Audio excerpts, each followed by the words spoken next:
मोदी सरकार एक ऐसे भारत के निर्माण में जुटी है जहां किसान समृद्ध और सशक्त हो, कृषि क्षेत्र के विकास और गांवों की समृद्धि, इन दो बड़े लक्ष्यों को लेकर एक साथ बढ़ रही है मोदी सरकार। कृषि को विकास का पहला इंजन मानते हुए अन्नदाताओं को मोदी सरकार में गौरवपूर्ण स्थान दिया गया है।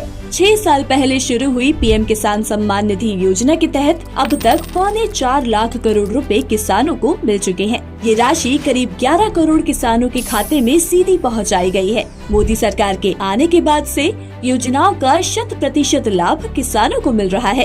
अब किसी योजना में बिचौलिए, लीकेज और कट का कोई स्थान नहीं रह गया है। आज भारत का खाद्यान्न उत्पादन 330 मिलियन टन से ज्यादा के रिकॉर्ड स्तर पर है। इसी तरह बागवानी से जुड़ा उत्पादन बढ़कर 350 मिलियन टन से ज्यादा हो गया है। ये मुमकिन हुआ है मोदी सरकार के बीज से बाजार तक की अप्रोच, कृषि सुधार, किसानों का सशक्तिकरण और मजबूत वैल्यू चेन के चलते। पिछले कुछ वर्षों में सरकार के प्रयासों से देश में दाल का उत्पादन बढ़ा है।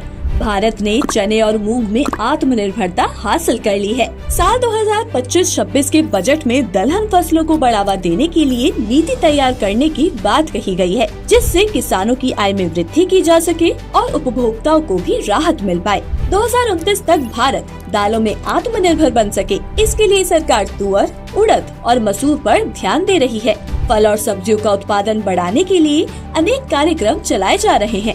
बिहार में मखाना बोर्ड के गठन की घोषणा की गई है। मोदी सरकार के प्रयासों से पिछले एक दशक के बीच अनाज, तिलहन, दालें, चारा, गन्ना, विभिन्न फसलों में 2900 से अधिक नई किस्मों का विकास हुआ है। मोदी सरकार ग्रामीण अर्थव्यवस्था को समृद्ध बनाने के लिए प्रतिबद्ध है। ग्रामीण समृद्धि और विकास कार्यक्रमों के ऐलान से रोजगार के अनेक नए अवसरों की संभावना बनी है। मोदी सरकार ने कृषि को विकास का पहला इंजन माना है, जिससे किसानों को विशिष्ट स्थान मिला है। सशक्त गांव और सशक्त ग्रामीण परिवार ही एक समृद्ध राष्ट्र का निर्माण कर सकते हैं, जिस ओर भारत तेजी से बढ़ रहा है।